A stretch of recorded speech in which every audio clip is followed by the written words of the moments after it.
என் அன்புக்குரியவர்களே, ஒரு உலகத்தில் ஒரு பழமொழி உண்டு. தேவைப்படும் பொழுது ஒருவனுக்கு உதவியாக இருந்தாலும் சரி, அன்பாக இருந்தாலும் சரி, எதுவாயினும் தேவைப்படும் பொழுது ஒன்றை அவனிடத்தில் கொடுக்காத பட்சத்தில் பின்பாக அதற்கு அப்புறமாக அவனுக்கு இடத்தில் கிடைப்பது பகலில் எரிகின்ற விளக்குக்கு சமம் என்று சொல்லுவார்கள். பகலில் வெளியே எரிகிற அந்த விளக்குக்கு சமம்னா அது எரிஞ்சும் பயன் இல்லை. தேவைப்படும் பொழுது ஒருவனுக்கு ஏற்ற உதவியை அந்த மனிதனுக்கு எப்படி சொல்றது, நீங்களாக இருந்தாலும் சரி, இல்லை உங்களுடைய மற்றவர்களாக இருந்தாலும் சரி, அந்த உதவியை நம்ம செய்யாத பட்சத்தில் அது பகலில் எரிகிற விளக்குக்கு சமம். அதே மாதிரி பசிக்கிறவனுக்கு அந்த நேரத்தில் சாப்பாடு கொடுக்காம பசி அடங்கிய பிற்பாடு சாப்பாடு கொடுக்கின்ற அந்த தருணத்தில் ஒரு பிரயோஜனமும் இல்லை என்று உலகத்தில் சொல்லுவாங்க. என் அன்புக்குரிய, இதவே நம்ம இயேசுவிடம் கொண்டு வருவோம். கடவுள் நம் தேவைப்படும் போது நம்மளுக்கு உதவி செய்தாரா? நம்மளை அவர் உற்று நோக்கினாரா? அவர் நம்மளை பார்த்து கொண்டிருக்கிறாரா? என்ன செய்து கொண்டிருக்கிறார்? நிறைய பேர் நீங்கள் ஆன்லைனில் பார்த்துட்ருக்கிறீங்க. கடவுள் உங்களை பார்க்குறாரா அப்படின்னு சொன்னால் இது எப்படி அப்படிங்கிறத பற்றி இன்றைக்கி உங்களுக்கு விளக்கலான்னு நினைக்கிறேன். முக்கியமாக நம்மளுடைய எப்படி சொல்கிறதுனா, ஊழியத்தை பற்றியும் சரி, உங்களுடைய வாழ்க்கையின் போக்கை பற்றியும் சரி, ஏதாவது ஒரு லீஷர பரத் சக்ரா ஒரு ட்ராபேக் இருக்கும். அந்த ட்ராபேக்கு என்ன? ஒரு சிலருக்கு பணம், ஒரு சிலருக்கு குடும்பத்தில் பிரச்சனை, ஒரு சில பேருக்கு நோய், ஒரு சில பேருக்கு திருமணம் ஆக மாட்டேங்குது, ஒரு சில பேருக்கு குழந்தை பாக்கியம் இல்லை, ஒரு சில பேருக்கு தங்களுடைய எதிர்பார்ப்பு நடக்கவே மாட்டேங்கிறது, மற்றவர்கள் மதிக்க மாட்டேங்கிறாங்க. என் அன்புக்குரியவர்களே, இதிலே உங்களுடைய வாழ்க்கை பயணம் ஓடி முடிந்து விடும் போல இருக்கு. நான் பார்க்கிறதை பார்க்கும்போது இதிலே முடிஞ்சிடும். ஒருத்தனுடைய தனி மனிதனுடைய வாழ்க்கை இதிலே முடிஞ்சிருது. ஆனால் உங்களுடைய வாழ்க்கை அப்படி முடியக்கூடாது. கடவுள் நிச்சயம் தேவைப்படும் போது உங்களுக்கு உதவிகளை கொடுத்து கொண்டு தான் இருக்கிறார், செய்து கொண்டு தான் இருக்கிறார். நீங்கள் லீஷரபரத்தை ஷரத்தை நீக்கிறபத்தை சக்கரா உங்களுக்குள்ளே இருக்கக்கூடிய அந்த காரியங்களை நீங்கள் உற்று நோக்கணும். என் ஆத்துமாவே கர்த்தரை ஸ்தோத்திரி, என் முழு உலகமே பரிசுத்த நாமத்தை ஸ்தோத்திரி, என் ஆத்துமாவே கர்த்தரை ஸ்தோத்திரி, அவர் செய்த சகல உபகாரங்களையும் என்றென்று மறவாதே. ஆமென். உங்களுக்குள்ள இருக்கக்கூடிய அந்த காரியம் மேலோங்கி எழும்பணும். அந்த விசுவாசத்தை வெளிப்படையாக எப்படி காண்பிப்பது, எப்படி நீங்கள் அதை உற்று நோக்குவது என்பதை பற்றி இன்று நாம் தியானிப்போம். என் ஆத்துமாவே கர்த்தரை ஸ்தோத்திரி, என் முழு உலகமே பரிசுத்த நாமத்தை ஸ்தோத்திரி, என் ஆத்துமாவை கர்த்தரை ஸ்தோத்திரி, அவர் செய்த சகல உபகாரங்களையும் என்றென்றும் மறவாதே. ஆமென். பாருங்க, மார்க் 10ஆம் அதிகாரம் 23 27. இயேசு சுற்றிலும் பார்த்து தம் சீடரிடம், கடவுளின் அரசில் செல்வமுடையவர் நுழைவது எவ்வளவோ அரிது என்றார். சீடர் அவருடைய வார்த்தைகளை கேட்டு திடுக்கிட்டனர். இயேசுவோ மீண்டும் அவர்களை நோக்கி, பிள்ளைகளே, பணத்தை நம்பி இருப்பவர்கள் கடவுளின் அரசில் நுழைவது எவ்வளவோ அரிது. இங்கே 2 பாயிண்ட் சொல்கிறாரு. ஒரு பாயிண்ட்டு, பணம் வச்சுருக்கிறவங்க கடவுளுடைய அரசில் நுழைய முடியாது. பிள்ளைகளே, இங்கே நல்லா நோட் பண்ணுங்க, பிள்ளைகளே, பணத்தை நம்பி இருப்பவர்கள், ஆண்டவர் சொல்கிறார், பணத்தை நம்பி இருப்பவர்கள் கடவுளின் அரசில் நுழைவது எவ்வளவோ அரிது. நம்மளுடைய கடவுளுடைய பிள்ளைகளாக இருந்தாலும் சரி, எல்லாருமே இந்த உலகத்தில் இருக்கக்கூடிய எல்லாருமே இந்த பணத்தை நம்பி தான் ஓடிக்கிட்டு இருக்கு. எப்படி சொல்கிறது, காலையில் வேலைக்கு போகிறீங்க, சாயங்காலம் நம்மளுக்கு சம்பளம் கொடுப்பான்னு தானே வேலைக்கு போகிறீங்க. கடைக்காரன்ட்ட ஏதாவது பொருள் வாங்க போகிறீங்க, அவன் காசு கொடுப்பாங்கன்னு தானே பொருள் உங்களுக்கு கொடுப்பான். எல்லாமே இது ஒன்றுக்குள்ளே ஒன்று செயின் மாதிரி இந்த பணத்தை நம்பியே இந்த உலகம் ஓடிக்கிட்டு இருக்கு. இதுக்காக பணமே தேவையில்லை நான் சொல்லலை.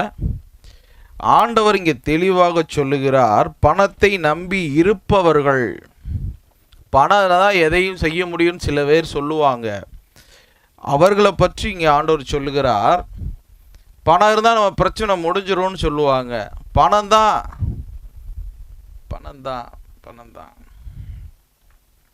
அப்படிப்பட்டவங்களுக்கு இன்று ஆண்டவர் சொல்லுகிறது என்னன்னா, அவங்க கடவுளுடைய அரசில் பரலோகத்தில் நுழைவது அரிது. நுழைய முடியாது அப்படின்னு சொல்லலை, அரிதுன்னு சொல்கிறார். அப்போ நீங்கள் உங்களுடைய வாழ்க்கை பயணம் எதை நோக்கி பயணம் செய்து கொண்டிருக்கிறீர்கள்? கடவுள் 2000 ஆண்டுகளுக்கு முன்பதாக அந்த பரலோகத்தில் நித்தியமாய் வாழ்ந்து கொண்டிருக்கக்கூடிய நாம் பிரகாசத்தின் ஒளி மனித ரூபம் எடுத்து இந்த உலகிற்கு வந்து ஒரு சாதாரண மனிதனை போல, சாதாரண மனுஷன் கூட சொல்ல முடியாதுங்க, அதை விட மோசமாக தருத்திர வாழ்க்கை வாழ்ந்து ஒரு மனிதன் எப்படியாக வாழ வேண்டும் என்ற அந்த வாழ்க்கையை வாழ்ந்து காண்பித்து, இதுதான் நம்மளுடைய எப்படி சொல்கிறதுனா, கடவுளுக்குள்ளே இருக்கக்கூடிய ஒரு விஷயம் என்னென்னா, நீங்கள் சொல்லவே முடியாது, கடவுளை நீங்கள் எந்த குறையுமே சொல்ல முடியாது. மனிதர்கள் சொல்லுவார்கள், அவருக்கு என்ன தெரியும், வாழ்ந்து பார்த்தா தானே தெரியும்னு சில பேர் சொல்லுவாங்க. ஆனால் நான் சொல்கிறேன், அவர் வாழ்ந்து முடிச்சிட்டார். வாழ்ந்து முடித்து வெற்றி சீலராய் நித்தியமாக அங்கே உட்கார்ந்துருக்கிறார். எங்கே? பரலோக ராஜ்யத்தில் உன்னை நியாயம் தீர்ப்பதற்காக இந்த உலகத்தையே அண்ட சராசரத்தை பார்த்து நேர்த்தியாக நடத்தி கொண்டு இருப்பதற்காக அந்த இடத்தில் அமர்ந்து கொண்டு இருக்கிறார். அவர் வேலையை அவர் முடிச்சிட்டார். அவரிடம் கரை திரை பிழை எதுவுமே கிடையாது. உங்களிடத்தில் ஆண்டவர் சொல்லுகிற காரியம், இன்று நீ மரிப்பாய் என்றால் பரலோகத்திற்கு போக முடியுமா?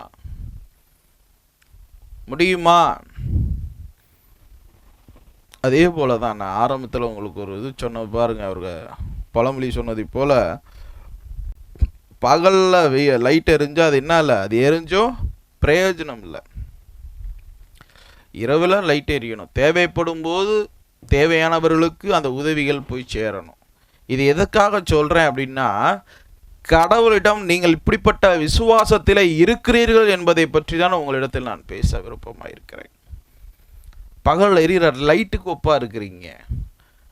உள்ளுக்க புண்ணியம் இல்லாதிருந்து புண்ணியவான் போல வேஷம் தரிக்கிற மக்களாக நீங்கள் இருக்கிறீர்கள். கடவுளை எதற்காக தேடுகிறோம்? சுயநலத்துக்காக தேடுகிறோம். இதோ உன்னுடைய பிரச்சனைகளுக்காக தேடுகிறாய், இதோ உன்னுடைய காரியங்களுக்காக நீ கடவுளை தேடுகிறாய் ஒழிய உண்மையான அன்போடு நீ கடவுளை தேடுகிறேன் என்றுங்க இப்பொழுது நீ சொல்லு பார்க்கலாம். முடியாது, யாராலையும் சொல்ல முடியாது.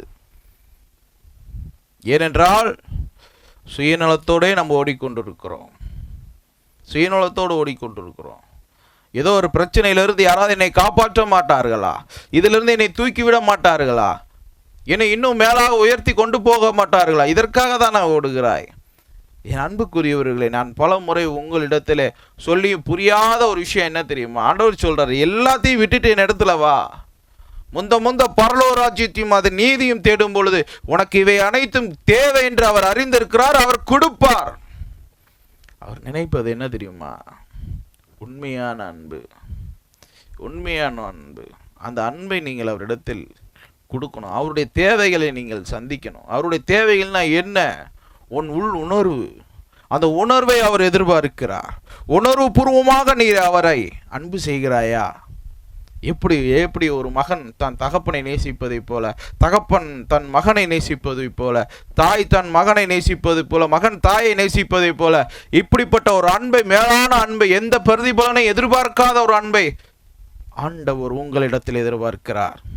ஆனால் நீங்கள் எவ்வாறு நீங்கள் கடவுளை அன்பு செய்கிறீர்கள், எப்படிப்பட்ட நிலையில் நீங்கள் இருக்கிறீர்கள் என்பதை இந்த நேரத்தில் உன்னுடைய இருதயம் தெளிவடையும் பொருட்டு இந்த நேரத்தில் இந்த வசனத்தை நான் உங்களிடத்தில் விளக்க விரும்புகிறேன்.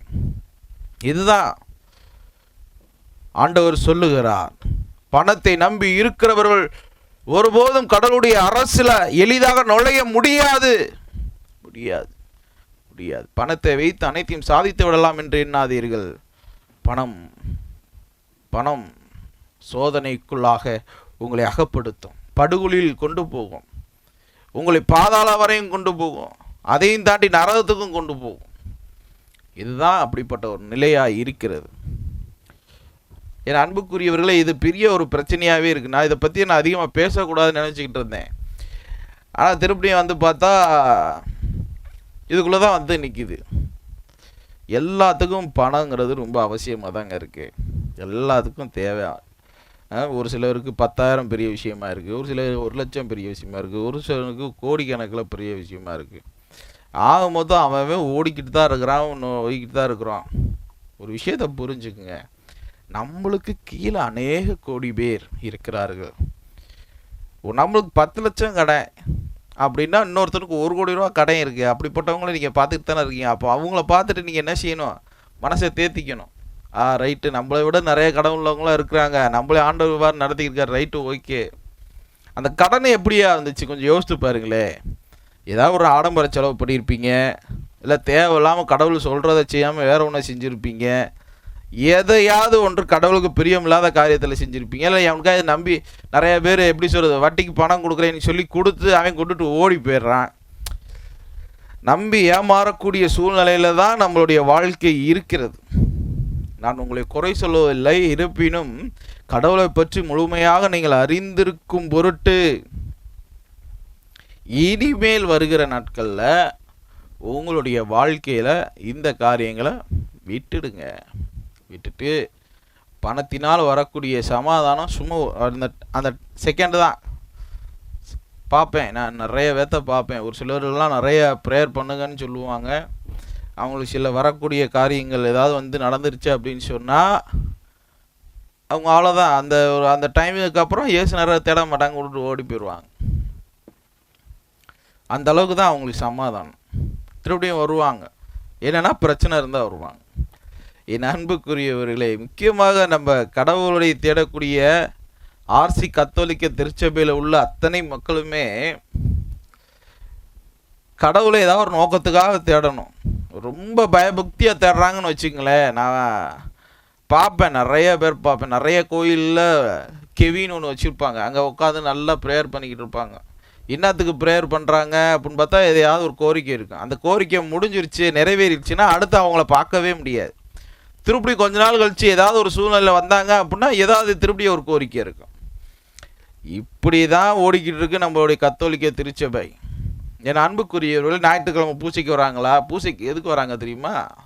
எதையாவது மற்றவர்களை பார்க்கலாம், நம்ம ஃப்ரெண்ட்ஸாக பார்க்கலாம், ஏதோ ஒரு டைம் பாஸ், காலையில் போகணும் அப்படின்ட்டு தான் வராங்களே ஒழிய கடவுளுடைய உடலை நற்கரணையை வாங்குகிறோம், கடவுளுக்கு உண்மையாக இருக்கணும், அந்த டைமிங்கில் கடவுளை ஆராதிக்கிறோம், கடவுளை பார்க்க போகிறோன்ற அந்த உணர்வு எத்தனை பேரிடத்துல நம்மளுடைய கத்தோலிக்க திருச்சபையில் இருக்குதுன்னு கொஞ்சம் யோசித்து பாருங்களேன். யோசித்து பாருங்கள். போனால் கொஞ்ச நேரம் நல்லா ஜாலியாக இருக்கலாம், ஜாலியாக இருந்துட்டு வந்துடலாம். என் அன்புக்குரியவர்கள், திருப்பலியில் என்ன நடப்பது என்று தெரியாமலே சிலர் வாழ்ந்து கொண்டு இருக்கிறீர்கள். திருப்பலிக்கு போகிறீங்க, கடவுளுடைய நற்கரணையை வாங்குறீங்க. அவருடைய உடலை நீங்கள் உண்ணும்போது எப்படிப்பட்ட மனநிலையில் இருக்கணுங்கிறத நினச்சி பாருங்கள். உண்மையிலே நான் ரொம்ப வியக்கிற ஒரு விஷயம் என்னென்னா, நம்ம கத்தோலிக்க திருச்சபையில் ஒரு செட்டப்பை உருவாக்கியிருக்கிறாங்க. திருப்பலி, இந்த திருப்பலியை வந்து கடவுள் ஏற்படுத்தினாலும் கூட உலகமெல்லாம் இந்த திருச்சபையை கொண்டுட்டு போய் சேர்த்திருக்கிறார். இந்த உடலை நம்ம எப்படி உண்ணணுங்கிறதையும் நம்மளுக்கு சொல்லி கொடுத்துருக்குறாங்க. ஆனால் நீங்கள் நீங்கள் எப்படிப்பட்ட மனநிலையில் அதை செய்கிறீங்க கொஞ்சம் யோசித்து பாருங்கள். ஏதாவது கன்வர்ஷன், ஏதாவது ஒரு 3 நாள் மீட்டிங்கு 4 நாள் மீட்டிங்லாம் நிறைய பேர் வருவாங்க. நான் பார்ப்பேன், பிரதர் நான் அங்கே போனேன் பிரதர், இன்னும் எனக்கு பிரச்சனை சரியாகலை பிரதர், இங்கே போனேன் பிரதர் எனக்கு இன்னும் பிரச்சனை சரியாகலை பிரதர், நான் என்ன பிரதர் செய்கிறது? என் அன்புக்குரிய முதல்ல உங்களுடைய பிரச்சனையை தூக்கி ஒரு ஓரத்தில் வைங்க. அது ரெண்டாவது, முதல்ல கடவுளுக்கும் உனக்குள்ள இணைப்பை ஏற்படுத்து. உனக்கும் கடவுளுக்கும் ஒரு இணைப்பை ஏற்படுத்தி அந்த இணைப்பிற்குள்ளாக உன்னுடைய உணர்வுகளையும் உன்னுடைய காரியங்களையும் உன்னுடைய பரிசுத்தத்தனத்தையும் உன்னுடைய நீதியையும் அவரிடத்துல காமி. 10 கட்டளையில் கொடுத்துருக்கிறாரு, சட்டங்களை கொடுத்துருக்கிறாரு, எப்படி மனுஷன் வாழணும்னு சொல்லி கொடுத்துருக்கிறாரு. எல்லாமே ஆண்டவர் எல்லாவற்றையும் உங்களுக்கு தெளிவுபட சொல்லியாச்சு. சொல்கிறதுக்கு ஒன்றுமே கிடையாது. ஆனால் நீ இன்னும் கற்றுக்கிற விஷயங்கள், இன்னும் நிறைய படிக்கிறது, நிறைய வேதத்தை வாசித்து அதெல்லாம் ரிசீவ் பண்ணி அதன்படி நீ வாழணுங்கிறது இன்னும் எவ்வளோ நாள் டைம் ஆக போகுதுன்னு தெரில, எவ்வளோ நாள் ஆக போகுதுன்னு தெரில. ஒரு சிலர்லாம் பைபிள் படிங்கன்னு சொல்கிறோம், படிக்கவே மாட்டேங்கிறாங்க. நீ எவ்வளோ நாள் கழிச்சு தான் அதை படிக்க முடிக்க போகிறாங்கன்னு எனக்கு தெரியல. சாதாரண ஒரு சின்ன புக்கு கொடுத்துருக்கோம், உடன்படிக்கை பேழை. அந்த புக்கை கூட சரியாக சிலரால் என்ன செய்ய முடியல, படிக்க முடியல. ஏன்னா அவங்களுக்கு ஆர்வம் இல்லை, உணர்வு இல்லை, அவங்களுக்கு அது தேவைப்படலை. தேவைப்படும் போது கண்டிப்பாக ஒரு தடவை இல்லை 10 தடவை வாசினா வாசிப்பாங்க. ஒரு தடவை அப்படி தான் ஒரு 200 தடவை வாசிங்க அப்படின்னு சொன்னேன். என்னன்னு தெரியல, 2 நாளில் 200 தடவை வாசித்துட்டு உடனே எனக்கு போட்ட 200 தடவை வாசித்துட்டேன் பிரதர். அப்போ அவங்களுக்கு அவ்வளோ பிரச்சனை வீரியமாக இருக்குது. அதனால் என்ன செய்கிறாங்க, 200 தடவை வாசித்துட்டாங்க. ஒரு சில பேர் வாசிக்காமல் இருக்கிறதுக்கு அப்போ பிரச்சனை இல்லை போல் இருக்குது.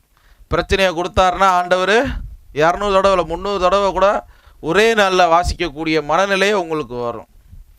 இதை மாற்றிக்கொள்ளுங்கன்னு ஆண்டவர் சொல்கிறார். இதை மாற்றிக்கொள்ளுங்க. எல்லாருக்கும் என்ன தேவை என்பதை என் ஆண்டவர் அறிவார். சின்ன சின்ன காரியங்களை கூட ஆண்டவர் நேர்த்தியாக இந்த மனிதர்களுக்கு செய்து கொண்டிருக்கிறார். ஆனால் நீங்களோ அதை புரியாது தெரியாது ஓடிக்கொண்டிருக்கிறீர்கள். ஆண்டவர் சொல்கிறார், பாருங்க, காட்டு விலங்குகளை பாருங்கள், வயலில் பூக்கின்ற புட்களை பாருங்கள், எல்லாவற்றையும் பாருங்கள். எல்லாமே ஆண்டவர் நேர்த்தி அவ்வளோ அழகாக கொண்டு போயிட்டு இருக்காரு. அவைய ஏதோ பெரிய அளவில் சொத்து சேர்க்கணும், பெரிய அளவில் கடன் பிரச்சனை மாட்டிக்கணும், ஏதாவது அது புலம்புதா, ஏதாவது சொல்லுங்க பார்க்கலாம். அன்றாடு போய்கொண்டிருக்கிறது. உங்களுடைய வாழ்க்கையும் அவ்வாறு தான் அன்றாடு போகும். அன்றாடு உங்களுக்குரிய காரியங்கள் போய்கொண்டே இருக்கும். அதை விட்டுட்டு தேவையில்லாமல் நீங்கள் சுழன்றுவீர்கள் என்றால், யோசிப்பீர்கள் என்றால், இது முடிகிற பிரச்சனை இல்லை. என் ஆத்துமாவே கர்த்தரை ஸ்தோத்திரி, என் முழு உலகமே பரிசுத்த நாமத்தை ஸ்தோத்திரி. என் ஆத்துமாவே கர்த்தரை ஸ்தோத்திரி, அவர் செய்த சகல உபகாரங்களையும் என்றென்றும் மறவாதே. ஆமென். இப்போ ஆண்டவர் 25வது வசனத்தில் சொல்கிறாரு, பணக்காரன் கடவுளின் அரசில் நுழைவதை விட ஊசியின் காதில் ஒட்டகம் நுழைவது எளிது. உங்களுக்கு தெரியும், இது அதாவது என்னன்னா முடியாது அப்படிங்கிறத சொல்கிறார். இது முடியாது, இது வாய்ப்பே கிடையாது. பணத்தை தேடுறவங்களையும் தான் ஆண்டவர் சொல்கிறார். நீ பணத்தை நோக்கி போன அப்படின்னு சொன்னால் ஒன்றால் பரலோகத்தில் என்ன செய்ய முடியாது, நுழைய முடியாது. என்னுடைய வாலிப காலத்தில் சின்ன வயசில் ஒரு 22 வயசு இருக்கும். அப்போ ஒரு முறை நான் தினமும் கடவுளுடைய நற்கருணையில் ஒரு 6 மணி நேரம் ப்ரேயர் பண்ணுவேன். 6 மணி நேரம் ப்ரேயர் பண்ணுவேன். அப்போ நான் ஒரு வியாபாரம் பார்க்கக்கூடிய குடும்பத்தில் பிறந்தவன். நானும் வியாபாரம் தான் செய்து கொண்டிருந்தேன். பழங்கள், ஃப்ரூட் பிஸ்னஸ் பண்ணுவோம். அப்போது அந்த பிஸ்னஸில் கொஞ்சம் பிஸினா கொஞ்சம் தொழில் கொஞ்சம் டெவலப் ஆயிடுச்சு. நல்ல வியாபாரம் ஓடுது, நல்ல வருமானம். அப்போ கொஞ்சம் கொஞ்சமாக பணம் சேர ஆரம்பித்தது. அப்போ போது இன்னும் எனக்கு வியாபாரம் பார்க்கணும்னு சொல்லிகிட்டே பார்க்க அந்த பணத்தை சேர்த்துக்கிட்டே இருந்தேன். ஒரு ஒரு 20 நாள் 25 நாள் ஜெப காரியங்களை விட்டு அதிகப்படியாக அந்த பணத்தை சம்பாதிக்கணும், நிறைய சம்பாதிக்கணும்னு சொல்லிட்டு ஓடினேன். ஆனால் இதில் என்ன ஒரு முக்கியமான விஷயம் என்னன்னா, நான் ஜெபம் பண்ணுறதையே மறந்துட்டேன். எதுனாலனா அந்த பணம் சம்பாதிக்கிறதுனால, அந்த ஒர்க்குனால நான் ஓடின ஓட்டங்கள் எல்லாமே நான் ஜெபம் பண்ணிக்கிட்டு தான் இருக்கிறேன்ற எண்ணம், ஆனால் சம்பாரிச்சுக்கிட்டு தான் இருக்கிறேன்ற இதெல்லாம் ஓடிக்கிட்டு இருக்கு. திடீர்னு எனக்குள்ளாக ஒரு வெறுமையை, ஒரு கசப்பை நான் உணர்ந்தேன். என்னடா செய்து கொண்டிருக்கிறோம், நம்ம என்ன பண்ணிக்கிட்டு இருக்கிறோம், இப்படி போய்கிட்டு இருக்கிறோமே, நல்ல வருமானம் வருது, இது தப்பாச்சே. நேராக திருப்பி நற்கரணைக்கு ஓடுனேன், போய் உட்காந்தேன். ஆண்டவரே தகப்பனேன்னு சொல்லிட்டு பேசி அவருடைய முகத்தை பார்த்தேன். ஒரே அழுகை. கிட்டத்தட்ட 25 நாட்களாக நான் உங்களுடைய பாதத்தில் உட்கார முடியலையே, இந்த பணத்திற்காக அல்லவா ஓடுனேன். என் அன்புக்குரியவர்கள், நம்ம கண்ணை மறைச்சிரும். நம்மளுடைய காரியங்கள் நம்மளுடைய கண்ணை மறைத்து விடும். அதே மாதிரி தான் உங்களுடைய எதிர்பார்ப்புகள், நீங்கள் எதிர்பார்க்கின்ற காரியங்கள் உங்களுடைய கண்களை மறைத்து விடும். நீங்கள் என்ன செய்து கொண்டு இருக்கிறீர்கள் என்பதை உங்களால் உணரவே முடியாது. உணர முடியாது.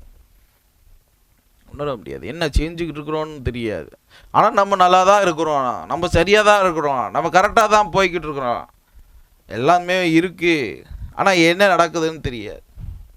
நான் சொன்னேன், அப்பா தகப்பனே, உங்களை பிரிஞ்சு அப்படி எனக்கு ஒன்றும் வருமானமும் வேணாம், ஒன்றும் வேணாம் சொல்லி அந்த வருமானத்தை கூட நான் பாராமல் என் ஆண்டுடைய பாதத்தில் அமர்ந்து திருப்படியும் சிபிக்க ஆரம்பித்தேன்.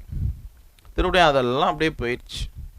எந்த அளவுக்கு எவ்வளோ பணம் வந்துச்சு, அது அப்படியே திருப்படியும் போயிடுச்சு. நான் அதை பற்றி கவலைப்படலை. ஏன்னா எங்கள் அப்பா ஏசப்பா என்னோடு இருக்கிறார்ன்ற அந்த மகிழ்ச்சி, அந்த உணர்வும் எனக்கு அதிகப்படியாக இருக்குது. அதிகப்படியாக ஊழியம் பார்ப்போம். அந்த டைமில் ஓடுவோம், கடவுளுக்காக ஏதாச்சும் செய்யணும்னு சொல்லுவோம், எதையாவது ஒன்று துணு செஞ்சுக்கிட்டு இருப்போம். அதுதான் மகிழ்ச்சி. இதெல்லாம் பணம் வர்றது போகிறதெல்லாம் மகிழ்ச்சியே கிடையாது. அதெல்லாம் வந்தாலும் ஒன்றும் பிரயோஜனம். நிறைய பேர் பாருங்களேன், பணம் வைத்திருப்பவர்கள்லாம் புலம்புவார்கள், கதறுவார்கள், எப்படி சொல்கிறதுனா கண்ணீர் வடிப்பார்கள்.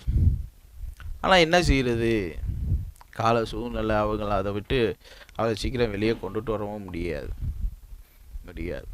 ஏன்னா அன்புக்குரியவர்களே, 2 விஷயங்களை நான் உங்களுக்கு இன்னும் ஆழமாக சொல்ல விரும்புகிறேன். நீங்கள் இந்த உலகத்திலே ஆசீர்வதிக்கப்பட வேண்டுமென்றால் கடவுளை நன்றி செலுத்துங்கள், கடவுளுக்கு நன்றி உள்ளவர்களாயிருங்கள். கடவுள் உங்களை மறக்கவே மாட்டார். எல்லாரும் தங்களுடைய இருதயத்தில் எழுதிங்க, நன்றி உள்ளவர்களாக, கடவுளுக்கு நன்றி சொல்லுகிறவர்களாக இந்த உலகத்தில் நீங்கள் இருப்பீர்கள் என்றால் உங்களுடைய வளர்ச்சியை யாராலையும் தடுக்கவே முடியாது. யாராலையும் தடுக்க முடியாது. உங்களை ஆசீர்வதித்து கொண்டே இருப்பார்.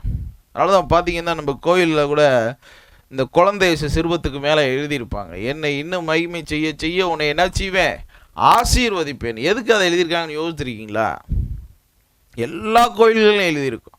இதுதான் இங்கே பாருங்களே, நீ கடவுளுக்கு நன்றியுள்ளவனாயிரு, நன்றி சொல்லிக்கிட்டே இரு, கடவுளை மகிமைப்படுத்தி கொண்டே இரு.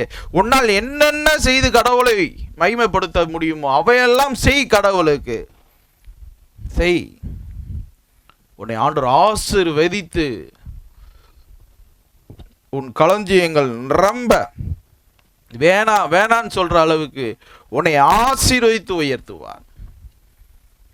2வது விஷயம் என்ன தெரியுமா?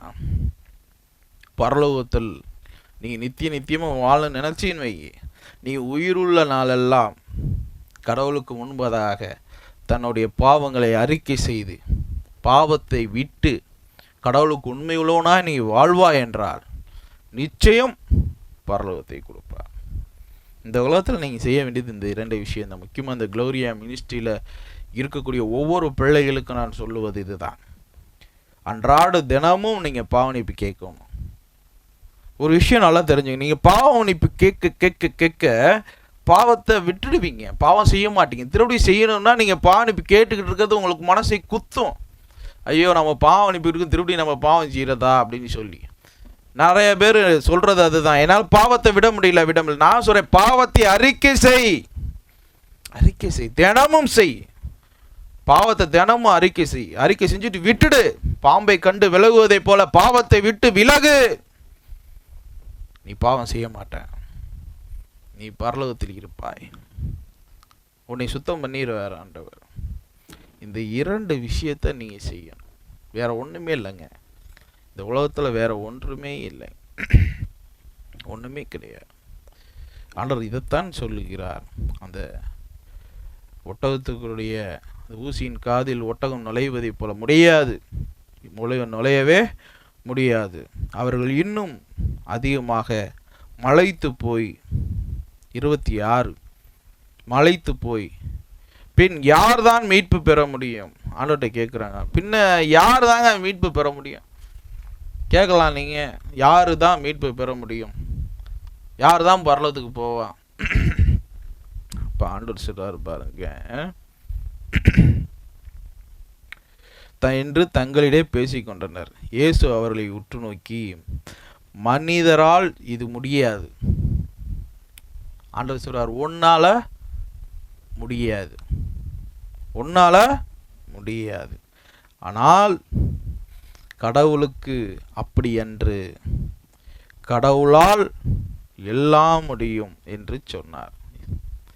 ஆண்டவர் சிம்பிளா சொல்லிட்டு போயிட்டார், கடவுளால எல்லாம் முடியும், அவரால் எல்லாம் செய்ய முடியும்.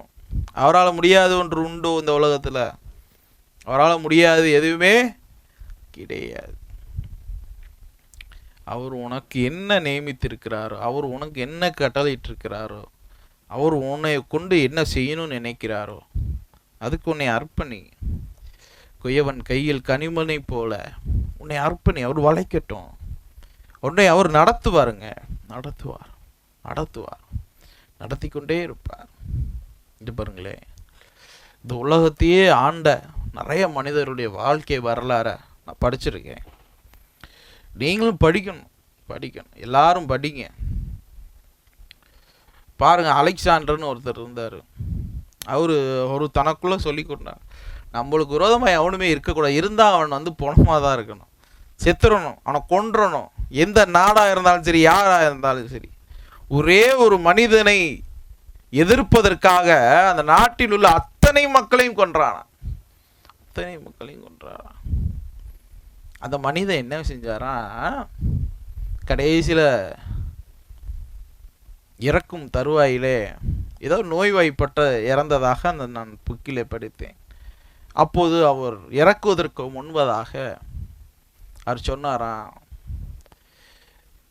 என்னை சவப்பெட்டியில் தூக்கி கொண்டு போகும்போது என் கைகளை விரித்து என் கையை வெளியே வச்சுட்டு என்னை தூக்கிட்டு போங்க, எல்லாரும் என் கையை பார்க்கணும் அப்படின்னு சொல்லி.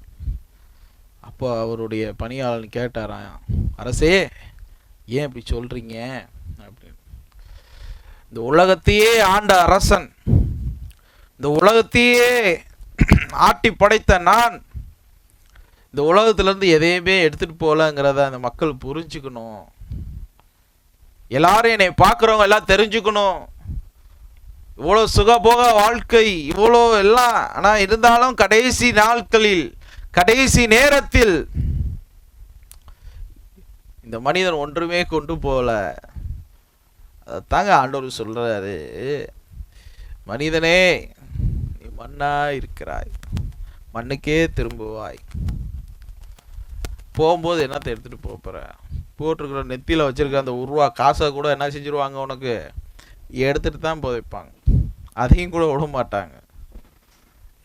அப்படிப்பட்ட சூழ்நிலையில் நம்ம இருக்கிறோம். ஆண்டவர் சொல்லுகிறார், மனிதனே நீ எதை கொண்டு வந்தாய் கொண்டு போவதற்கு? என்னத்தை கொண்டு வந்த? நினைச்சு பாருங்க. ஆசியா கண்டத்திலே அம்பானி முதல் பணக்காரர்னு சொல்றாங்க. அவங்க அப்பாவுடைய வாழ்க்கை வரலாறு பாருங்க. அந்த மனுஷனுடைய உழைப்பு ரொம்ப ஏழ்மையான, துணி விற்கிற, தச்சு வேலை பார்க்குற, பெட்ரோல் பங்கு அந்த பையனா வேலை பார்க்க, இவ்வளோலாம் வேலை பார்த்துருக்கிறார். அவங்க எடுத்த உடனே பெரியதாக வரல. இவ்வளோலாம் கஷ்டப்பட்டு வேதனைப்பட்டு எவ்வளோ அவங்களுக்கு பின்னாடி போய் நம்ம கேட்கணும். இந்த மாதிரி உங்களுடைய வரலாறுலாம் சொல்லுங்கன்னு கேட்கும்போது தான் அவங்க சொல்லுவார்கள். அவர்கள் எடுத்த உடனே இந்த நிலைக்கு வந்துட முடியாது. இங்கே இவங்க யாராலையும் முடியாது. அவங்க பட்ட கஷ்டங்கள் எல்லாம் நீங்களாம் பார்க்கணும். பின்னாடி எப்படி எவ்வளோ இதில் இருக்காங்க. இப்போ தான் பேசலாம், ஆஹா பெரிய நம்பர் 1 இருக்கிறாங்க அப்படின்ட்டு. அவர்கள் பின்னாடியும் அவ்வளோ கஷ்டங்களும் உண்டு. அதான் ஆண்டவர் சொல்லுகிறார், நீங்கள் அவ்வாறு இந்த உலகத்தை நோக்கி, உலக பணத்தை நோக்கி, உலக காரியங்களை நோக்கி ஓடாதீர்கள். கடைசியில் அந்த அலெக்சாண்டருக்கு நடந்தது தான் நம்மளுக்கும். ஒரு நாள் சாவ போகிறோம். போகும்போது என்ன செய்ய போகிறது இல்லை, ஒன்றும் கொண்டு போக போகிறதில்ல. அதனால் கடவுளுக்கு முன்பதாக பரிசுத்தமாக நீதியாக எவ்வளவாக நீங்கள் வாழ முடியுமோ அவ்வளோக்காக வாழுங்க. நிறைய பிள்ளைகளை பார்க்கிறேன், செபிக்கிறதுக்கு கஷ்டப்படுறீங்க, செபிக்க முடியலன்னு சொல்கிறீங்க. இதை நான் என்ன எப்படி சொல்கிறது, இதுக்கு எப்படி மாற்று ஏற்பாடு நான் சொல்கிறது சொல்லுங்கள் பார்க்கலாம். முக்கியமாக இந்த குளோரியா மினிஸ்ட்ரியில் இருக்கக்கூடிய பிள்ளைகள், செபிக்க என்னால் முடியல, நான் என்ன பண்ணுறது? செபிக்க முடியலன்னா நம்ம கடவுளே விட்டுற வேண்டியதுதான். வேற என்ன செய்ய முடியும்?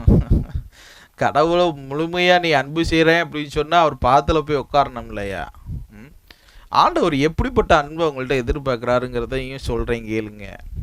ஒரு காதலன் ஒரு காதலி எவ்வாறு தங்களுக்குள்ளாக அன்பை பரிமாறுவார்களோ அதை காட்டிலும் மேலான ஒரு அன்பை ஆண்டவர் எதிர்பார்க்கிறார். பாருங்க, இப்போ இருக்கக்கூடிய லவ்வர்ஸ்லாம் பார்த்தா எனி டைம் காதுக்குள்ளே எப்படி சொல்கிறது, போனை வச்சுக்கிட்டு பேசினமயமாக இருக்கிறார்கள். பேசிக்கிட்டே தான் இருக்கிறாங்க, பேசிக்கிட்டே தான் இருக்கிறாங்க. என்னத்தை பேசுகிறாங்கன்னே தெரில, ஆனால் பேசினதையே பேசிக்கிட்டு இருப்பாங்க. என் அன்புக்குரியவர்களே, அது என்ன உணர்வு கொஞ்சம் யோசிச்சு பார்த்தீங்களா? ஆனால் கடவுள் அதை தான் விரும்புகிறார். அவர் மனவாளன், நம் மனவாட்டி. அவரே நீ நம்பி இருக்கணும், அவரே நினச்சிக்கிட்டே இருக்கணும், அவரே யோசிச்சுக்கிட்டே இருக்கணும், அவரை லவ் பண்ணிக்கிட்டே இருக்கணும். என்னை தவிர வேற எதையும் நீ யோசிக்க கூடாது. இதைத்தான் ஆண்டவர் யோசிச்சுக்கிட்டே இருக்கிறாரு. ஆனால் நீ அதை புரிஞ்சிக்கிறது இல்லை. அவர் இப்போ தேடுறாரு. நல்லா தெரிஞ்சுக்க, லேஷர பீஷரத்தை நீக்கிற பராத்தி சக்கரம், உன்னுடைய அன்பையும் உன்னுடைய உணர்வையும் உன்னுடைய காரியங்களையும் இப்போ அவருக்கு தேவைப்படுது. நீ பின்னாடி மரித்த பிற்பாடு இல்லை வயசான பிற்பாடு ஒன்றுமே செய்ய முடியாத சூழ்நிலை நீ கடவுள்கிட்ட இவைகள் எல்லாம் திருப்பியாக கொண்டு வருவாய் என்றால் நிச்சயம் அதை அவாய்ட் பண்ணுவார். அதை அவர் ஏற்றுக்கொள்ளவே மாட்டார். எப்படி ஏற்றுக்கொள்வார்னு நீ நினைக்கிறங்கிறதையும் யோசித்துப்பார். இப்போதே நீ கடவுளை அந்த போல நீ அன்பு செய்ய கற்றுக்கொள். தேவையில்லாத கெட்ட அன்புகளை தூக்கிட்டு பரிசுத்தமான அன்பையும் நீதியும் கடவுளுக்கு முன்பதாக வைக்க கற்றுக்கொள். ஆண்டவர் அதையே தான் விரும்புகிறார். அதனால தான் ஆண்டவர் கடைசி அந்த 27வது வசனத்தில் சொல்கிறார், அவரால் முடியாது ஒன்றுமே இல்லை. எவனாலும் பரலோகத்துக்கு போக முடியாது. மனுஷன் ஈஸ்வரத்தை நீக்கிற பராத்து ஷரத்தை நீக்கிற பத்து சக்கரா, கடவுளுடைய விருப்பமின்றி கடவுளுடைய சித்தமின்றி எவனாலையும் என்ன செய்ய முடியாது, பரலோகத்துக்கு போகவே முடியாது. இந்த உலகத்தில் அவரால் இன்றி ஒரு அணுவும் அசைக்கப்படுவதில்லை என்று வேதம் சொல்கிறது. அவரால் இன்றி ஒன்றுமே செய்யப்படுது. அவர் நியமித்ததை தவிர, அவர் யோசிக்கிறதை தவிர, அவர் இருதயத்தில் என்ன நினைக்கிறாரோ அது மட்டுமே நடந்து கொண்டிருக்கிறது. லீஷர பீக்கிரா பராத்தை ஷரத்தை நிக்கிற பத்தை சிக்கிறா. அதற்கு மேலாக எதுவுமே நடப்பதே கிடையாது. நீ நினைக்கலாம் ஒருவேளை தானா நடந்துருச்சுன்னு நினைக்கலாம், நடக்காது. ஒன்று சாத்தான் அதிகாரம் வாங்கியிருப்பான், உனக்கு கெட்டது நடக்குதுன்னு தான் சொல்கிறேன். சாத்தான் அதிகாரம் வாங்கியிருப்பான், நீ இந்த மாதிரி செஞ்சுட்ட, அதனால் இதை எனக்கு கையளிக்கணும்னு சொல்லட்டுமே. உடனே ஆண்டவர் என்ன செய்வார், நீதியின் தகப்பன் என்ன செய்வார், சரி போ. அவர் நியமித்ததை தவிர இந்த உலகத்தில் வேறு ஒன்றும் நடப்பதில்லை. எல்லாமே ஒரே ஒரு விஷயம் மட்டும் நடக்குது, நீங்கள் தான் அது. அது என்ன செய்கிறாருன்னா சுயம். நான் சொல்கிறது போல் நீ உன்னுடைய அன்பை கடவுளுக்கு காண்பிக்கிறாயா இல்லை சாத்தானிடத்தில் காண்பிக்கிறாயா, அதுக்கு மட்டும் அவர் டிஸ்டர்பே பண்ணுறதில்ல. நான் ஒரு வசனத்தை வாசிப்பேன். இந்த மோசேட்ட ஆண்டவர் சொல்லுவார், நான் யாரிடம் இரக்கம் காண்பிக்கிறேனோ அவன் மேலே இரக்கமாக இருப்பேன், யாரிடம் நான் கிருபையா இருக்கிறேனோ அவன் மேல் கிருபையா இருப்பேன். யாரிடம் கோபமா இருப்பேனோ அவன் மேல கோபமா இருப்பேன். யார் மேல எரிச்சலா இருப்பேனோ அவன் மேல எரிச்சலா இருப்பேன். என் அன்புக்குரியவர்களே, என்னைய பொறுத்தளவுக்கு நான் நிறைய பேரை பார்க்கிறேன். எல்லாரையும் அன்பு செய்கிறார் ஆண்டவர். இது வரைக்கும் அவர் வெறுத்ததா இல்லை. நிறைய பேர் கிட்டத்தட்ட பாருங்க, என்னுடைய ஊழியத்தில் எத்தனையோ ஆயிரக்கணக்கான மக்களிடத்தில் நான் பேசியிருக்கிறேன். அவர்களுக்காக ஜெபித்து இருக்கிறேன். ஆண்டவர் அவர்களை பற்றி சொல்லும் போதும் கூட ஒரு கருசனையோட உள்ளத்தை தான் பார்த்துருக்கிறார். ஒரு சில பேர் கோபப்படுவார். யாருக்கு கோபப்படுவார்னா, சொல்லி கேட்காம, இல்லை இவன் இவனுக்கு ஜெபம் பண்ணாதரான்ருவார். காரணம், எவ்வளோ பல முறைகள் அவனுக்கு வாய்ப்பு கொடுத்தோம், அதை அவன் செய்யாதது பட்சத்தினால விட்டுடான்னு சொல்லிடுவார். ஆனால் என் அன்புக்குரியவர்களே, எல்லாருக்கும் கரிசனை உள்ளத்தோடு நீதி நியாயத்தோடு அவர் நடந்து கொண்டிருக்கிறார். நீங்கள் எவ்வாறு நடந்து கொண்டிருக்கிறீர்கள் என்பதை கொஞ்சம் முற்று நோக்குங்கள். பாருங்க, மத்தேயு அதிகாரம் 10 28 ஆன்மாக்களை கொல்ல முடியாதவர்களாய் உடலை கொல்லுபவர்களுக்கு அஞ்சாதீர்கள், உடலையும் ஆன்மாவையும் நரகத்தில் அழிக்க வல்லவருக்கே அஞ்சுங்கள். காசுக்கு 2 குருவி விற்பதில்லையா? எனினும் அவற்றில் ஒன்று கூட உங்கள் தந்தையால் அன்றி நிலத்தில் விழாது. உங்கள் தலைமயிரெல்லாம் எண்ணப்பட்டுள்ளது. எனவே அஞ்சாதீர்கள், ஏனெனில் குருவிகள் பலவற்றிலும் நீங்கள் மேலாளவர்கள். என் ஆத்துமாவே கர்த்தரையே ஸ்தோத்திரி, முழு உலகமே பரிசுத்த நாமத்தை ஸ்தோத்திரி. ஆத்துமாவே கர்த்தரையே ஸ்தோத்திரி, அவர் செய்த சகல உபகாரங்களையும் என்றென்று மறவாதே. ஆமென். இப்போ ஆண்டவர் சொல்றாரு பாருங்க, உன் ஆன்மாவை கொல்ல முடியாதவர்களுக்கு நீ ஏன் பயப்படுற? உன் ஆன்மாவை நரகத்திற்கு தள்ளுறார் பாரு, அவருக்கு பயப்படு. கொல்றார் பாரு, அவருக்கு பயப்படு. ஆண்டவர் சொல்றாரு, நீ ஒரு குருவி, அதாவது 2 குருவி இருப்பதில்லையா? காசுக்கு 2 குருவி இருப்பதில்லையா? எனினும் அவற்றை ஒன்று கூட உங்கள் தந்தையன் விருப்பத்தில் இன்றி இந்த நிலத்தில் விழாது. அதை பிடிக்க முடியாது, அதை சாகடிக்க முடியாது. உங்கள் தலை முடியெல்லாம் எண்ணப்பட்டிருக்கிறது, ஒன்று எண்ணப்பட்டிருக்கிறது. அவரால் இன்றி ஒன்றும் அசைக்கப்படுவது இல்லைங்க, எதுவுமே. பாருங்க, அந்த வானத்தை பாருங்க, பூமியை பாருங்க, எவ்வாறு நேர்த்தியாக நடத்திக்கிட்டு இருக்காரு பாருங்க. உங்களையும் அவ்வாறு நடத்துவார், நடத்தி கொண்டு இருக்கிறார், ஒவ்வொருத்தரையும் நடத்தி கொண்டிருக்கிறார். இதோ விண்ணையும் மண்ணையும் படைத்தவர் நம்மோடு இருக்கும்போது நம்ம எதுக்காகங்க பயப்படணும்? நிறைய பேர் பயப்படுறீங்க, பயத்தை அகற்றிக்கிங்க, பயப்படாதீங்க. என் ஆண்டவராய் இயேசு கிறிஸ்து உங்களுக்காக ஜீவனையே கொடுத்திருக்கிறார். அந்த ஜீவன் உயிர் உள்ளது.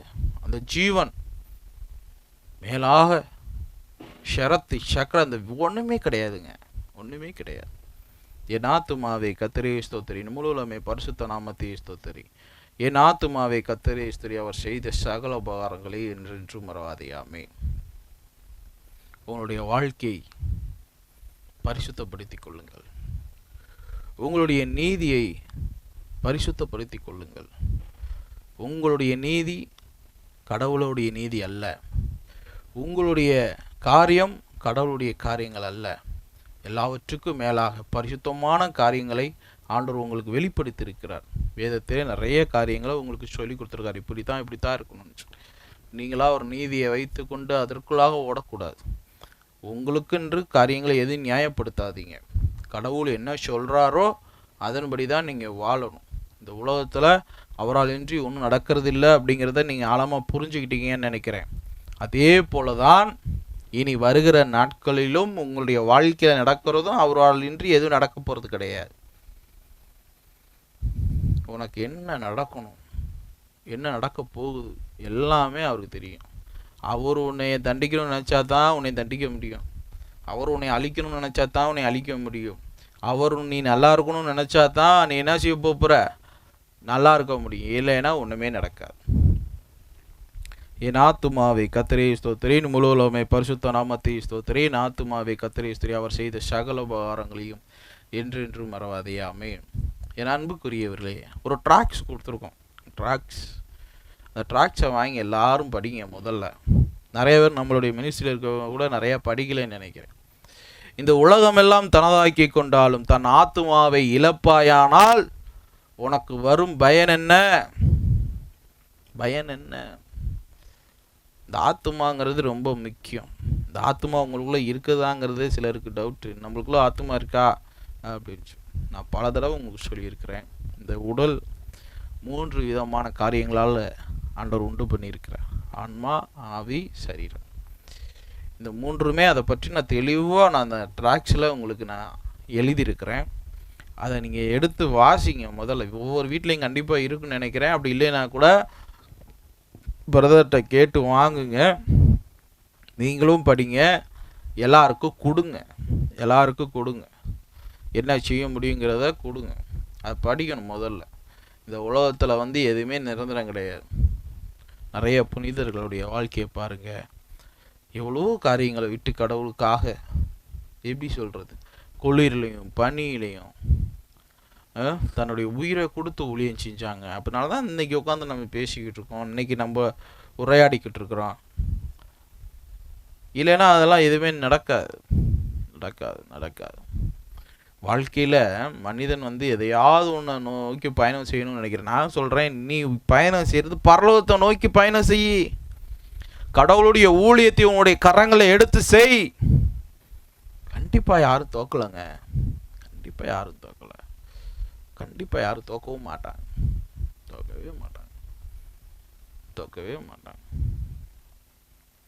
ஒவ்வொரு மனிதனும் கடவுளுடைய ஊழியத்தை செய்யும்போது, கடவுளுடைய காரியங்களை செய்யும்போது கண்டிப்பாக ஒரு நாள் எந்த சூழ்நிலையிலும் அவன் மீட்கப்படுவான்.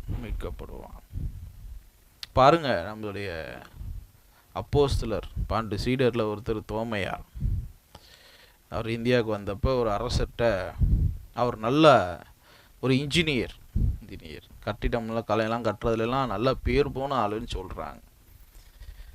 அப்போ அவர் ஒரு ஸ்ட்ரக்சரை சொல்லி ஒரு அரசர் அவர்கிட்ட இந்த மாதிரி எனக்கு ஒரு பில்டிங் கட்டி கொடு அப்படின்னு சொல்லியிருக்கிறார். ஒரு அரண்மனை கட்டணும், அப்படி இருக்கணும்னு சொல்லி நிறைய அவர் கேட்குற செல்வங்களை எல்லாம் கொடுத்துருக்குறார். நம்பால் என்ன பண்ணார், வாங்கி ஏழை எளிய மக்களுக்கு வேணுங்கிறத கிறிஸ்துவ பரப்புறதுக்கு என்னென்ன செய்யணுமோ பூராத்தையும் செஞ்சுருக்கிறார்.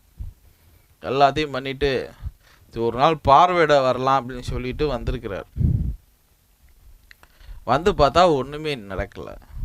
தோமையரை தூக்கிட்டு வாங்கடான்னு சொல்லி தூக்கிட்டு வர சொல்லி, எங்கப்பா நான் நிறைய பணம் கொடுத்தேனே, நிறைய அது மாதிரிலாம் செஞ்சேனே, என்ன செஞ்சு வச்சுருக்கிறேன் அப்படின்னு சொல்லி, அரசே உங்களுக்கு தான் நான் பெரிய மாளிகை கட்டிக்கிட்டு இருக்கேன். மாளிகை கட்டி எங்கடா மாளிகை? பரலோகத்தில் கட்டிக்கிட்டு இருக்கேன். பரலோகத்தில் கட்டிக்கிட்டு இருக்கியா? உனக்கு கொண்டு போய் கொலை பண்ணுங்கடான்ற மாதிரி சொல்லிட்டார். அதுக்கு இடையில அவருடைய சகோதரன், அந்த அரசனுடைய சகோதரனை இறந்து போகிறார். ஏதோ ஒரு சூழ்நிலையில் இறந்து போகிறார். அவர் ஆண்டவர் பரலோகத்துக்கு கூட்டிகிட்டு போகிறார். கூட்டிகிட்டு போய் எல்லாத்தையும் அந்த தோமையார் இங்கே என்ன கட்டுறேன்னு சொன்னாரோ அங்கே அதை விட பிரம்மாண்டமாக கட்டப்பட்ட ஒரு மாளிகையை பார்க்கிறார். அதில் அந்த அரசனுக்கு கொடுக்கப்படுவதாக அங்கே இருக்கக்கூடிய நபர் சொல்லுகிறார். திருவிழியமாக அவருடைய ஆத்மா அவருடைய உடலுக்கே வருகிறது. உடனே அந்த இறந்த நபர் எழுந்து அரசனிடம் போய் சொல்கிறார், இதோ இந்த மனிதன் உனக்காக பெரிய அரண்மனையை அங்கே கட்டி வைத்திருக்கிறார் அப்படின்னு சொன்னோம். உடனே அரசன் நேராக தோமையாற்ற அவர் அதுக்கப்புறம் கடவுளை பற்றி கேட்டு ரட்சிக்கப்பட்டு, என் அன்புக்குரியவர்களே, இந்த உலகத்திலே நீங்கள் எதையுமே சேர்த்து வைக்காதீங்க. அந்த அரசனை போல அவனுக்கு தெரியல, ஆனால் தெரியாமலே அவனுக்கு ஆண்டவர் அவ்வளோ பெரிய விஷயங்களை செய்திருக்கிறார். அதனால் ஆண்டவர் சொன்னதை போல இந்த உலகத்திலே நம்மளுடைய சொத்துக்களை சேர்த்து வைக்க வேணாம். அது கண்ணை விட்டு திருடுவார்கள். உங்களுடைய பிள்ளைகளே திருடுவார்கள்.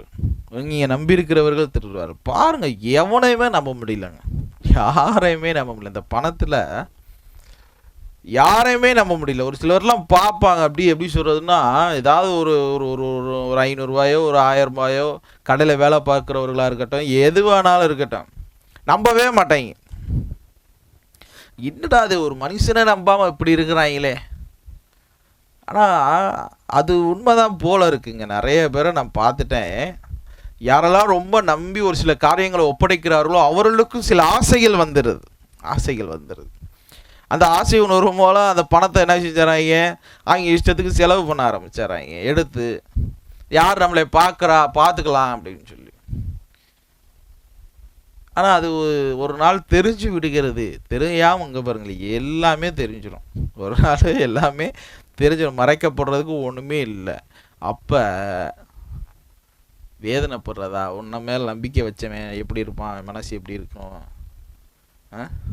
அதனால் ஒரு காலமும் எப்போதும் நீங்கள் நம்பிக்கைக்கு பாத்திரவனாக இருக்கணும். சொல்ல முடியுமா நீங்கள்? இன்னைக்கு ஏசுனாரே, நான் உமக்கு உண்மை உள்ளவனாக இருக்கிறேன், நம்பிக்கை கொண்டவனாக இருக்கிறேன், நான் எந்த தவறுமே செய்யலை, உமக்கு பிரியமா நீ சொல்கிறதுபடி தான் இருக்கிறேன்னு சொல்ல முடியுமா? முடியாது, முடியாது. உலகத்துலேயும் அப்படித்தான் இருப்பீங்க. எப்படி கடவுள்கிட்ட இருக்கிறீங்களோ அதே மாதிரி தான் உலகத்தில் இருக்க முடியும். நீ எந்த மனநிலையில் இருக்கிறாயோ அப்படி தான் கடவுளுக்குள்ளே இருக்க போகிற. நீ ஏதோ ஸ்பெஷலாக வந்து நான் இங்கிட்டு இப்படி இருப்பேன், நான் அங்கிட்ட அப்படி இருப்பேன் அப்படிலாம் சொல்லக்கூடாது. ரெண்டு பக்கட்டும் ஒரே மாதிரி இருக்கணும். ஏன்னா நீ கிறிஸ்துவை தாங்கினவனாக, கிறிஸ்துவை தரித்தவனாக, ஏதோ அவருடைய நெற்றியில் அவருடைய அடையாளத்தை போட்டுக்கிட்டா அவர் கிறிஸ்தவன் கிடையாதுங்க. நல்லா தெரிஞ்சுக்குங்க. கடவுளுக்காக உண்மையாக வாழ்கிறீங்க பாருங்க, அந்த வாழ்க்கையில இயேசுவை பிரதிபலிக்கிறீங்க பாருங்க, அவருடைய ஒளியை பிரதிபலிக்கிறீங்க பாருங்க, அப்பதான் இன்னைக்கு உண்மையான கிறிஸ்தவன். இல்லைன்னா நீ போலி கிறிஸ்தவன். போலி கிறிஸ்தவனா என்ன செய்வாங்க, அந்தி கிறிஸ்துன்னு சொல்லுவாங்க. அதுபோல் அந்தி கிறிஸ்துவ வாழ்க்கையை தான் சிலர் என்ன செய்கிறாங்க, வாழ்ந்துக்கிட்டு இருக்கிறாங்க. நீங்கள் ஆனால் அப்படி வாழக்கூடாது, நீங்கள் அப்படி இருக்கக்கூடாது. நீங்கள் சின்ன குழந்தைகள் அல்ல. நான் நல்ல எல்லாத்துக்கும் நிறைய பேருக்கு நிறைய காரியங்களை சொல்லியாச்சு. புதுசாக வரவங்களா இருந்தாலும் சரி, யாராக இருந்தாலும் சரி, இயேசுவை பற்றின காரியங்கள் நிறைய தெரிஞ்சுக்கிட்டீங்க, நிறைய புரிஞ்சுக்கிட்டீங்க. இன்னமும் சின்ன குழந்தைகளை போல இருக்கக்கூடாது. கடவுளை பற்றி இன்னும் என்னென்ன தெரிஞ்சுக்கணுமோ தெரிஞ்சுக்கிட்டு அவருக்கு ஏற்ற வாழ்க்கையை நீங்கள் ஒவ்வொருத்தரும் வாழணும். இந்த உலகமெல்லாம் கடவுளுடைய வார்த்தையை கொண்டு போய் சேர்க்கணும். அந்த உண்மையின் வார்த்தை எத்தனை இடத்துல இருக்குன்னு தெரியல, ஆனால் கண்டிப்பாக நிச்சயம் உங்கள் இடத்தில் வரும். நீங்கள் அதை எடுத்து சொல்லுவீர்கள் என்று நான் நம்புகிறேன். சொல்லுவீங்க அப்படின்னு சொல்லி நம்புகிறேன். ஆனால் அதை பாருங்கள், நான் ஆரம்பத்திலே ஒரு ஷரத்தை நீக்கிற பத்து சக்ரா தேவையான போது கண்டிப்பாக அந்த உதவியே செய்யணும். பசிக்கிறவனுக்கு பசிக்கும்போது அந்த உணவை கொடுக்கணும். பசி அடங்கின பிற்பாடு நீ கொடுத்து ஒரு பிரயோஜனமோ கிடையாது. அது பெரிதாக பேசப்படாது. என் அன்புக்குரியவர்களே, ஒரு தகப்பனுக்கு 2 மகன்கள் இருந்தார்கள். அந்த மகன்கள் ஒருவனை கூப்பிட்டு, வாவத்தம்பி நீ போய் இந்த தோட்டத்தில் வேலை இருக்குது, நீ போய் செய்யி அப்படின்னு சொல்லி ஒருத்தரை அனுப்பிச்சி விட்றாரு. அவன் அப்பா நான் போகிறேன்ப்பான்னு சொல்லிட்டு அவன் வேற ஒரு பக்கத்து போயிடுறான், வேலை செய்யலை. இன்னொருத்தனையும் கூப்பிட்றாரு, பாப்பா இந்த மாதிரி போய் வேலையை செய்யணும். அவன் நான் போக மாட்டேன்னு சொல்லிட்டு போய் வேலையை செய்கிறான். இங்கே ஆண்டவர் என்ன சொல்கிறாரு, எவன் நல்லவன் அப்படின்னு கேட்குறாரு, எவன் ஏற்றவன் சொல்லி கேட்குறாரு. என் அன்புக்குரியவர், நம்மலாம் எப்படி சொல்கிறதுன்னா, போகமாட்டான் எனக்கு இதுக்கு சம்மந்தம் இல்லைன்னு சொல்லக்கூடியவர்கள் இப்போது கடவுளை பற்றி பேசிக்கொண்டு இருக்கிறோம். எந்த அளவுக்கு கடவுளை வெறுத்தமோ அந்த காட்டிலும் இப்போ கடவுளை அதிகமாக அன்பு செய்கிறோம். ஆனால் ஒரு சிலர்லாம் பார்ப்பேன், எவ்வளோ கடவுளை அன்பு செஞ்சாங்க, எவ்வளோ அப்படியே பில்டப்பு. ஆனால் இப்போ கடவுள்னாவே தெரிச்சு ஓடுறாங்க. இதுதான் மனிதனுடைய வாழ்க்கையாக இருக்கிறது இப்பொழுது. ஆனால் இனிமேல் இப்படிப்பட்ட வாழ்க்கையை நீங்கள் வாழக்கூடாது. பரிசுத்தமான வாழ்க்கை வாழ்றேன்னு சொல்லி போலியான வாழ்க்கையை நீ வாழ்வாய் என்றால் நியாய தீர்ப்பில் உனக்கு கூலி கிடைக்குங்கிறத மறந்து போகாத. அவர் வரும்போது நிச்சயம் உனக்கு நியாயம் தீர்ப்பார். பலன் உள்ளவர். நல்லா தெரிஞ்சுங்க, அவரால் முடியாது ஒன்றுமே இல்லைங்கிறது உனக்கே தெரியும். அதனால் அதை புரிந்து உங்களுடைய வாழ்க்கையை இன்னும் பெரிதாக மகிழ்ச்சியாக மாற்றிக்கொள்வதற்கு சில காரியங்களை நான் உங்களிடத்தில் சொல்லியிருக்கிறேன். மீண்டும் ஒரு சில அந்த 2 காரியங்களை சொல்லுகிறேன். நீ உலகத்தில் ஆசீர்வதிக்கப்பட வேண்டும் என்றால் கடவுளை நன்றி செலுத்தி கொண்டே இரு. கடவுளுக்கு நன்றி உள்ளவனாயிரு. கடவுளுக்கு நன்றி உள்ள காரியங்களை என்னென்ன செய்யணுமோ அந்த காரியங்களை எல்லாம் செய். இந்த உலகத்தில் நீ ஆசீர்வதிக்கப்பட்டவனாய் இருப்பாய். நீ பரலோகத்தில் நீ போகணும் அப்படின்னு நினச்சின்னா அன்றாடு உன்னுடைய வாழ்க்கையில் பாவ மன்னிப்பு கேட்டுக்கொண்டு கடவுளுக்கு முன்பதாக தன்னை தாழ்த்துகிறவனாய் இருப்பாய் என்றால் நிச்சயம் நீ பரலோகத்தில் இருக்கக்கூடியவனாய் இருப்பாய். அந்த பரலோக ராஜ்யத்தில் நிச்சயம் நீ இருப்பாய். அதில் எந்த மாற்றமும் இல்லை. இதுதான் கடவுள் உனக்கு சொல்லுகிற வார்த்தை. இதை கேட்டு அதன்படி நடக்கும்படியாக என் ஆண்டவராய் இயேசுவின் நாமத்தில் ஒவ்வொருவரையும் கேட்டுக்கொள்கிறேன்.